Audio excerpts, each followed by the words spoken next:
Buenas noches. ¿Qué seudónimo quieres que utilicemos al principio de la conversación? Nomi. Titania. Cindy Calixta. Membrillo. Llámame a ese momento en el que Ernesto Sevilla va de bares y tú vas de Rafael Acarra y os encontráis. Sí, a ver, yo sé que fue así, lo que pasa es que probablemente él ni se acuerda. Yo fui a la fiesta de una amiga y pues de vez en cuando hacíamos fiestas temáticas, entonces esta fiesta era Rafael Acarra y no te voy a decir que todos, pero un nutrido grupo de la gente que asistimos a esa fiesta en esa casa íbamos disfrazados y en un momento dado la casa se nos quedó pequeña y cuando nos tiramos a la calle, pues recuerdo que Ernesto llamó a uno de mis amigos con los que... Entonces Ernesto, que yo recuerdo, iba con cierto cebollón ya encima, por extraño que te parezca, ¿vale? Y nada, entonces esa es la primera constancia que tengo, el primer recuerdo que tengo de Ernesto. Creo que no crucé una sola palabra con él, solo que saludó a un amigo mío que también iba disfrazado de Rafael Acarra y nada. Y mira, y ahí empezó parte de tu vida, Bueno, ahí empezó, mi vida había empezado ya, también te digo. Parte, por eso digo parte. Pero te voy a poner una canción. Sí. Quiero que imagines a Aníbal con esa performance que hizo el día que le conociste. Y ahora te digo la conexión. Sí. People stare at the makeup. Descríbeme a Aníbal Gómez haciendo la performance de esta canción. Pues efectivamente, el día que yo conocí a Aníbal Gómez, mi compañero de GT Calor, acabamos en casa de un amigo que vivía por el centro. Puso el Ziggy Stardust de Bowie, sonó esa canción y Aníbal hizo un playback con una escoba que acabó rompiendo.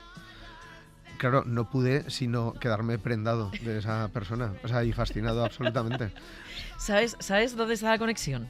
¿Por qué? ¿Dónde? Esta noche es 14 de noviembre, esta noche del 13 al 14 de noviembre, hace justo 11 años, Ojete Calor saca su primer disco. ¿Ah, sí? Hostia, espérate, no me lo puedo creer. Es que ni sabía cuándo era. El 14 de noviembre. Que me lo tengas que decir tú. Hostia, como hace 11 años, del 2013. Es que no me lo puedo creer. Sí. Entonces digo, ¿en qué momento cuando tú estás viendo a Aníbal haciendo esa performance con esta canción de Bowie, abriendo esa carta y haciendo ese viaje, pensaste que un día sacaríais un disco y otro iríais a tocar al Wizzing, que es lo que va a ocurrir dentro de un mes? Pasó un tiempo, no te voy a engañar, pasó un tiempo. Efectivamente, quiero aprovechar para decir que el 28 de diciembre tenemos otro Wizzing bueno... Si te lo dicen, o sea, si te dicen en ese momento, ¿sabes que vas a hacer con este chico, con Aníbal, un grupo, Ojete Calor, con ese nombre? Pues mira, yo creo que para cuando le conocí, o sea, todavía estamos a 3 años de empezar, pero yo lo he contado 1000 veces, tú sabes cómo empezó esto. Nos juntamos un día en un bar que se llamaba Doña Pepita, que estaba aquí al lado, además, estaba en la corredera alta, esta la que va a la plaza de San Ildefonso. Era un bar maravilloso porque era como un laberinto.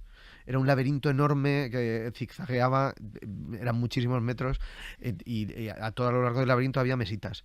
Entonces ahí ponían unos minis muy baratos y unas croquetas muy ricas de atún.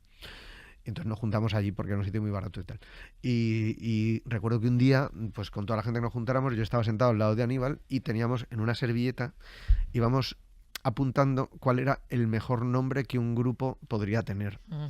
Entonces hicimos unas pruebas, pero en cuanto llegó Ojete Calor, decidimos que sin duda era ese. Entonces dijimos, venga y tal. Ese mismo día empezamos a definir las canciones que tendría el disco. Dijimos, mira, y la número 1 es... Yo ya ni me acuerdo. Solo recuerdo que había una que... Porque ninguna llegó al disco real, claro. O sea, todo esto era, jaja, qué risa, un grupo que se llame Ojete Calor. Y la portada sería así... La portada era una parodia de Ya viene el sol de Mecano y se titulaba Ya viene el ojete. Eso es lo que nosotros teníamos en la cabeza y lo dibujamos y tal. Y solo recuerdo, de todas las canciones que escribimos, recuerdo dos. Una se llamaba Salmonella y otra Brownie. No te voy a preguntar las letras, pero... Mira, la letra de Salmonella, que nunca se llegó a hacer, simplemente se quedó allí, decía algo así, decía, me engañaste como huevo de verano, te comí y me sentaste malo. Que cuando fuisteis con Ojete Calor a no sé qué festival o no sé dónde y de repente quitaron la música, que todo el mundo estaba pasado de vueltas. Perdona, esa fue la primera. A ver. Y entonces salís y prácticamente os tiraron los vasos a la cara diciendo, ¿pero qué hacéis aquí vosotros dos que nosotros queremos escuchar a un DJ? Eso es una de las veces que más cerca ha estado de terminar Ojete Calor, francamente. Porque era un momento en el que, bueno, Ojete Calor tenía que ser diversión, porque evidentemente no nos daba un duro. Lo que pasa es que, bueno, pues habíamos salido un poquito casualmente en televisión en un programa de Paramount Comedy, que, como te puedes imaginar, pues no veía prácticamente nadie y tal, pero bueno, yo qué sé, por en la 2 noticias os habíamos sacado con el Sí, efectivamente, sí, me acuerdo perfectamente. El primer día, en el primer capítulo, sí. Pues, bueno, lo que se suponía que entonces tenía que ser diversión y tal, todavía esa juventud, esa ilusión de la juventud, pues me hacía que no me importara ir a Valencia un sábado a actuar de noche por 300 euros y tal. Entonces, nosotros nunca sabíamos dónde íbamos, porque ibas donde te llamaran. Y llegamos allí a un local, era un local de ambiente, no me preguntes cómo se llamaba, porque no me acuerdo, aunque tengo el flyer todavía.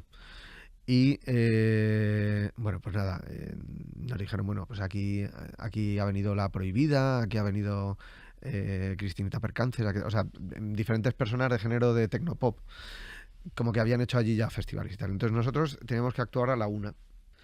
Y a la 1 no había nadie en el local. Pero, o sea, nadie no sinónimo de poca gente. Era nadie. Cero personas, ¿vale?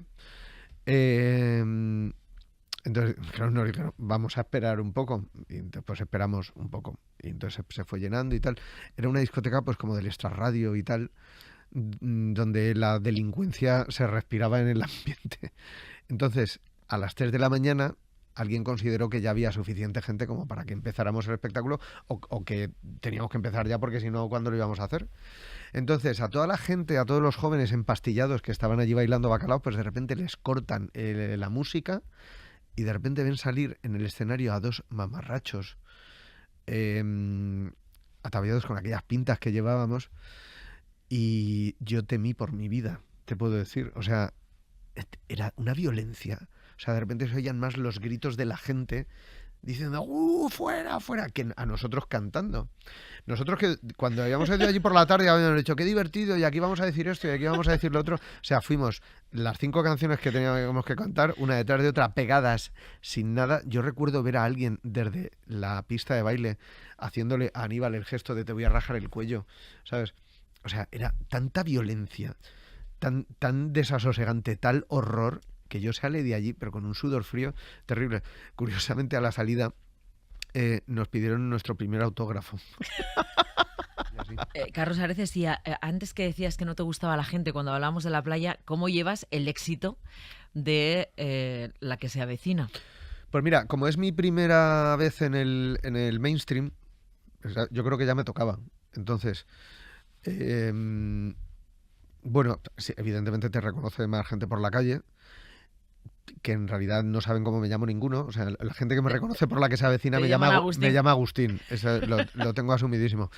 La gente que me llama Carlos a veces es más o por La Hora Chanante o por Ojete, o sea, es gente que es más fan, ¿no? Como más, o sea, como no está en mainstream, al final las cosas de culto lo que tienen es que le gustan a menos gente, pero esa gente es muy, muy talibán de lo que les gusta, ¿no? Entonces investigan más y tal. Esa gente sí se sabe mi nombre, pero La que se avecina me reconoce mucha más gente por la calle, pero soy Agustín. Prefiero morir luchando. ¡Ven por mí, Mark! ¡Yo soy Atreyu!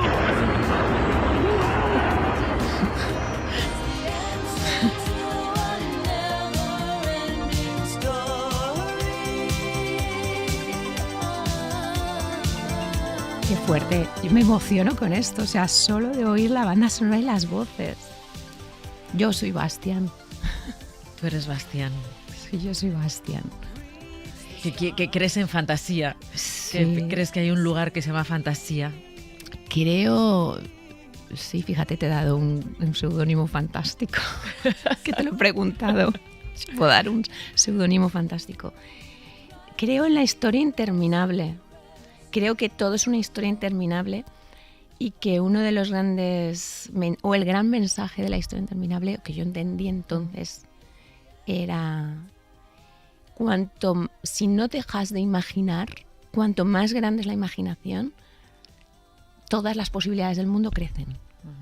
El mundo crece porque tú imaginas y el mundo se cambia porque tú imaginas y se transforma. Es un libro, cuando luego me he dado cuenta de mayor, es un libro muy bonito.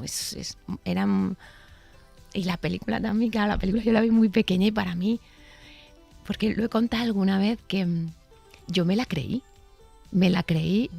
fehacientemente, como si fuera una verdad, que existía fantasía, que existía Bastian, que existía Atreyu, el dragón de la suerte. Yo me enamoré un poco de Atreyu, que era una imagen de un personaje fantástico. Y con el tiempo me he dado cuenta que mucho de lo que hago es bajo la convicción de fantasía. Cuéntame cómo fue cuando te vas a estudiar cine a Nueva York y a Los Ángeles, porque nos hemos saltado un capítulo. Tú estudias filología en Zaragoza, sí, pero con una beca te vas a estudiar cine ni más ni menos que a Nueva York y a Los Ángeles, como la meca del cine. No sé cuántos años tenías, no sé si llegaste tímida o llegaste para comerte el mundo. No. O sea, ¿cómo llegas a la meca del cine? Entonces yo llegué allí, súper pardilla. O sea, no de comerme el mundo, nada. Era muy pardilla. De pronto llegué, era la Universidad de Nueva York, la NYU. Bueno, descubrí lo que era la Universidad Americana, que tiene muchas contradicciones porque es muy elitista y al mismo tiempo se dan espacios de pensamiento, de libertad creativa brutales. Uh-huh. También, a lo mejor porque es elitista. Entonces, cuando yo venía de una universidad pública con una beca, de haber estado de lo que provocaba bueno, yo soy hija de la educación pública. Uh-huh, uh-huh. Entonces, claro, llegas allí y solo unos pocos pagan, tú estás allí con una beca. Era raro. ¿Y dónde te alojabas? ¿Te alojabas en una residencia? ¿Te alojabas en una casa? En una casa. Alquilamos una casa, o sea, no compartíamos. Y llegué allí y lo que no era consciente fui como cogiendo asignaturas que yo jamás pensaba que se pudieran dar en España. Por ejemplo, había una asignatura, es que llegué allí y no sabía nada. Uh-huh. Ni mi inglés era tan guay, uh-huh, ni tampoco ahora. Claro, pero quiero decir, yo llegaba con un inglés, pues el que había estudiado, sí. Y de pronto las clases allí, 4 horas de clase, me acuerdo con un tipo que se llama Robert Stamp, que es un teórico del cine, que yo entonces no sabía quién era. Yo, pues, este señor, empezaba a ver sus libros, digo, tenía un libro yo en casa. Y digo, porque ponía Bob Stamp. Y luego claro, en los libros ponen Robert Stamp. Y yo, ¡buah!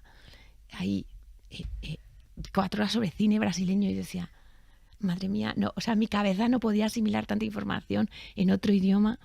Y me acuerdo que la primera asignatura que cogí fue que me parecía una asignatura imposible en España, que era la memoria, el deseo, la familia... La memoria, el deseo y la familia y algo más que ahora no me acuerdo, y otras ficciones necesarias en Occidente. Ese era el título de la asignatura. Título de la asignatura. Pero quizá también parte de tu base como creadora, como una cineasta, que es además una creadora, sale de esto que comentas, cosas que a ti no pensabas nunca que nadie te pudiera enseñar. Claro. A hacer cine de otra manera. Sí, ¿no? Y a pensar de otra manera. A reconectar de otra forma. La tarara sí, la tarara no. La tarara niña que la he visto yo.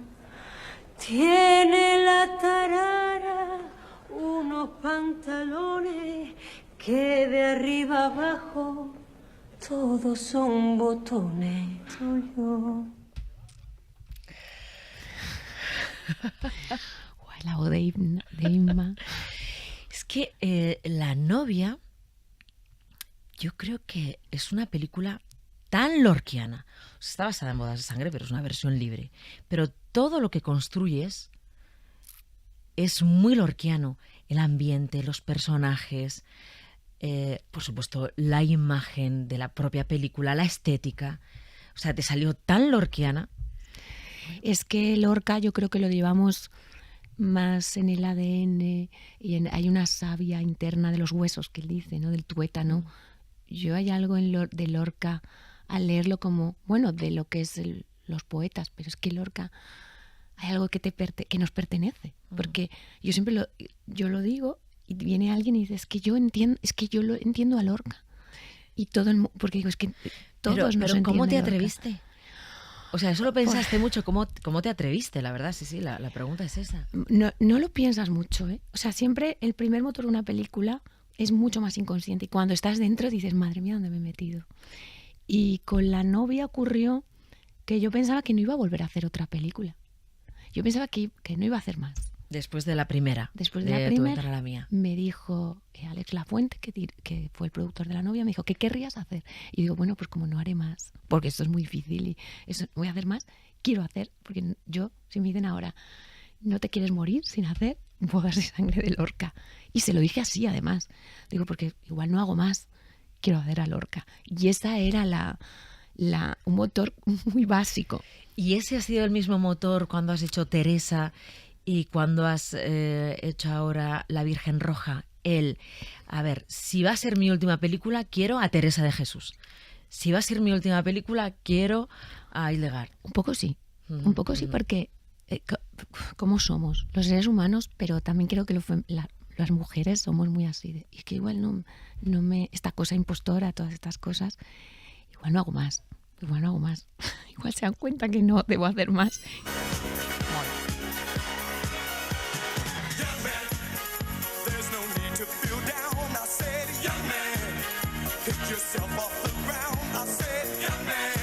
Ahí has tocado el acorde, ¿eh? Has tocado el acorde definitivo.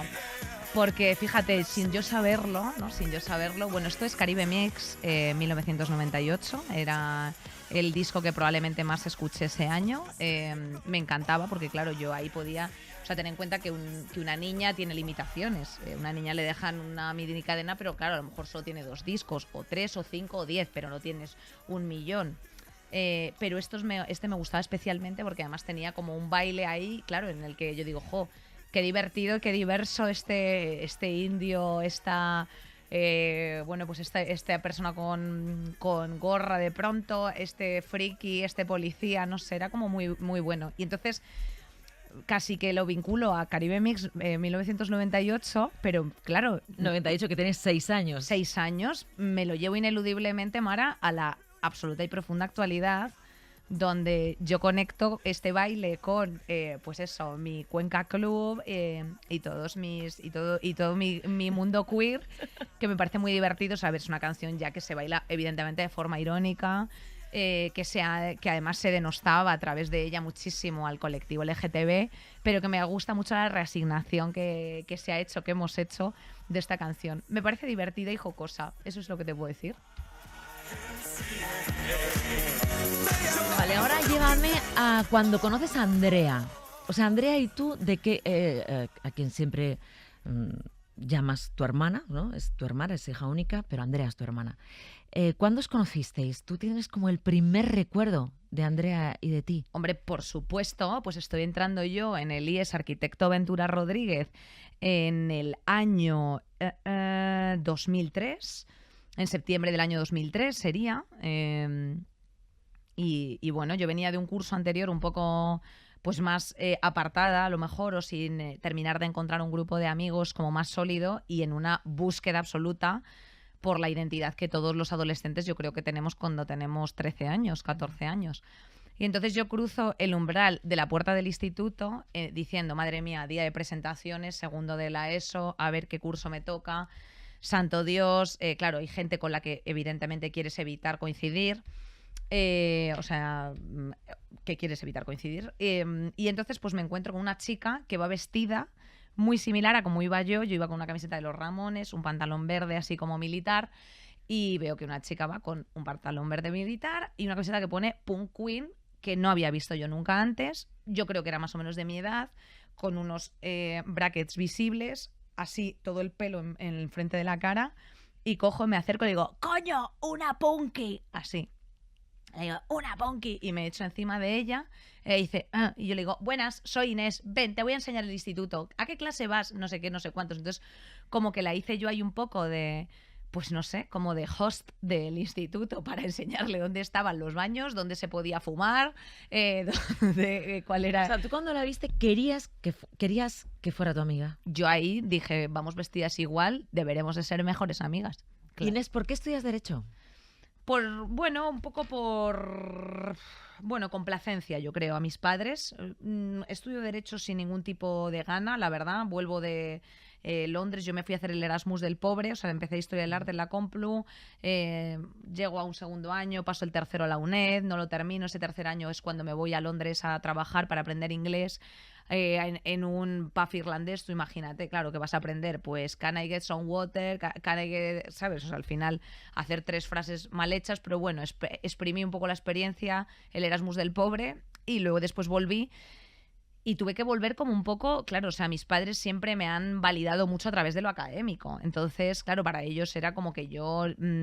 pues todo lo que yo tenía para explotar en mi cabeza o para seguir ahí como una dinastía de juristas, pues voy y hago lo que me da la gana.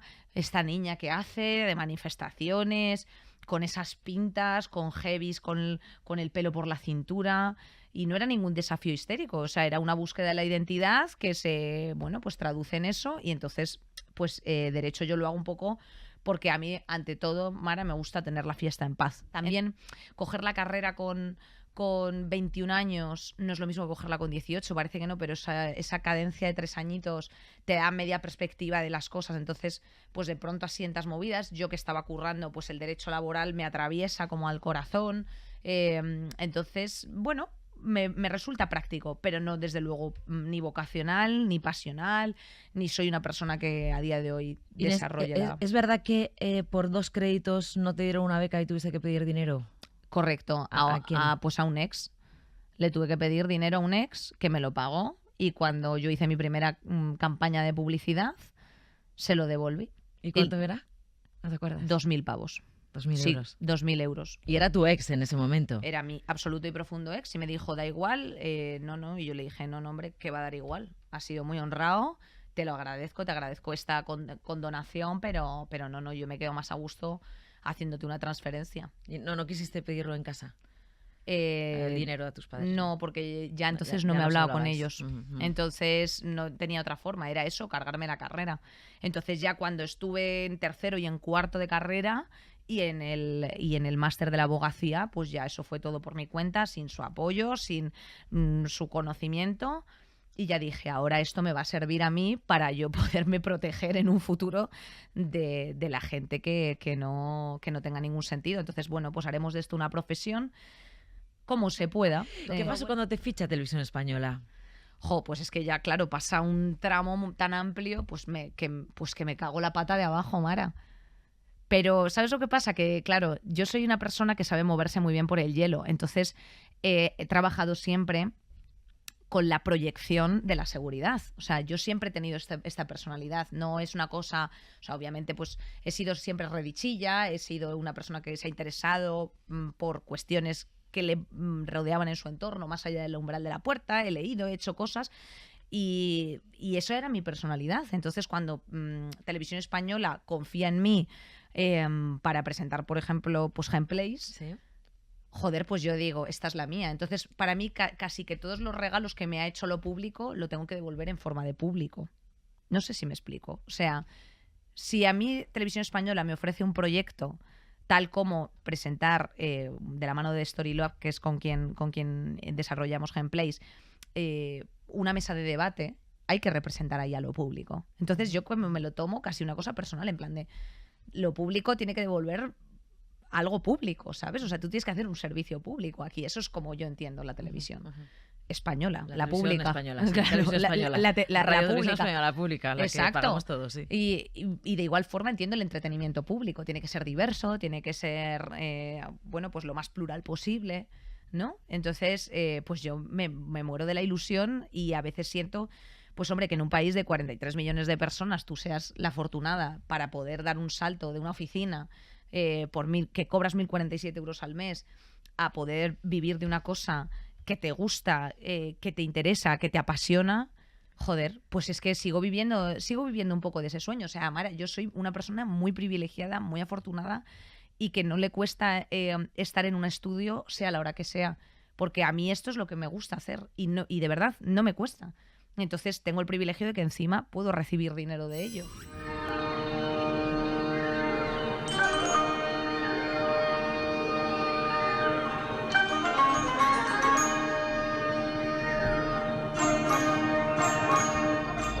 permanece en cualquier agreste serranía de la mitad sur de la península ibérica. Se tratará de dar alcance a sus presas más frecuentes, los conejos.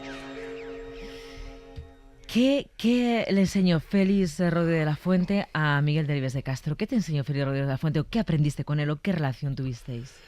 Tuvimos mucha relación porque trabajamos 3 años juntos para hacer la enciclopedia Salvat de la Fauna. Que yo la tenía. Salvat sí. Había alquilado un chalet en el barrio del Viso, que también le servía en la parte de abajo de oficina, de distribución y de más comercial, pero la parte de arriba del chalet era solo para los que hacíamos fauna, y ahí íbamos a diario y Félix iba muchos días, siempre que no estaba de viaje.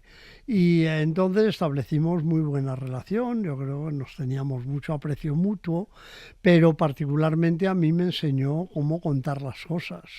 O sea que al principio me corregía mucho y luego lo acabé haciendo bien, pero él tenía su técnica de no solo esa facilidad de expresión y de esa entonación tan característica, sino también decía, hay que empezar pues un poco como Alfred Hitchcock, ¿no?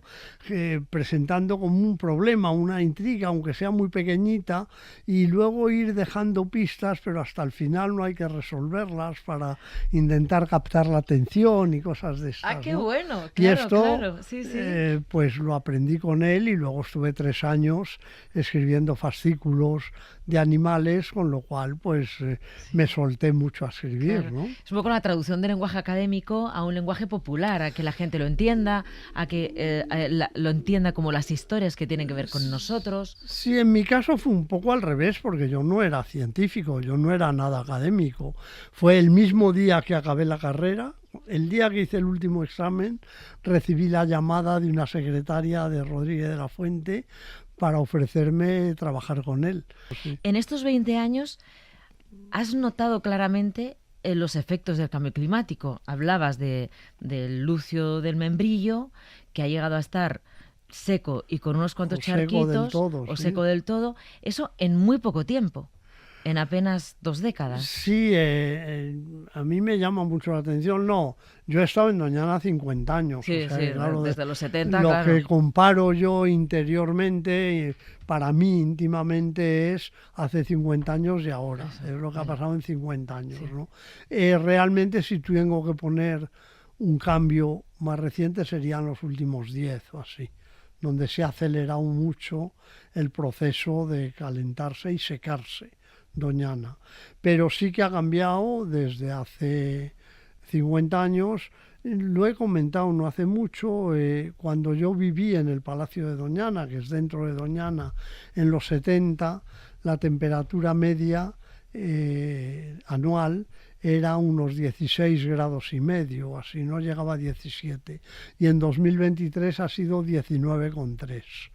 O sea, casi 3 grados más en 50 años, que es una barbaridad, claro. Cuando en tan hablamos poco tiempo, claro. del cambio climático mundial, aspiramos a que no suba 1,5 grados, y haya subido 3, ¿no? Y luego llueve menos. Antes podía venir un año de sequía, pero teníamos casi la certidumbre de que al año siguiente llovería.